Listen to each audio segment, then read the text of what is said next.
কলকাতার the best পুজো হয়েছে কেন্দুয়া শান্তি সংঘ। আমি কালকে রাত্রে ছিলাম, আমরা let us be very honest to ourself. হ্যাঁ, আমাদের পুজো সেরা স্বাদের পুজো, কিন্তু যদি প্রথম নামটা আসে সেটা কেন্দুয়া শান্তি সংঘ আসা উচিত। কেন্দুয়া তো আপনার তো লাখ ভালো যে 12 নম্বরে এসেছেন, কেন্দুয়া তো 12 নম্বরেই নেই, তা আপনি কি করে ভালো? তাহলে সেটা কি হচ্ছে? ম্যানিপুলেশন হচ্ছে।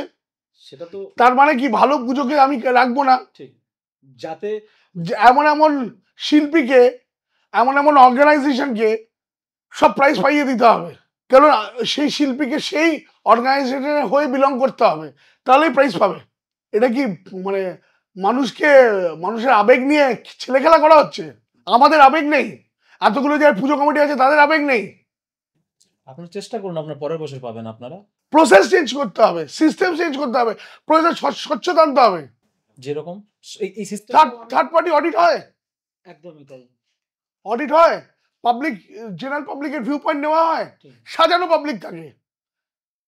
প্যানেলে কেন লোকজন থাকবে, যে আর্টিস্টে সে পুজো কমপ্লিট করছে তার লোক কেন প্যানেলের মধ্যে থাকবে? এরকম কি আছে এখানে? নিশ্চয়ই আছে, আপনারা ফাইন্ড করুন, ম্যানেজমেন্টকে তথ্য দিন। ম্যানেজমেন্টকে আমরা একটা ভিডিওর লিংক দিয়েছি, প্রশ্ন দিয়ে সমস্ত কিছু। আমরা চাই ম্যানেজমেন্টের সাথে বসতে।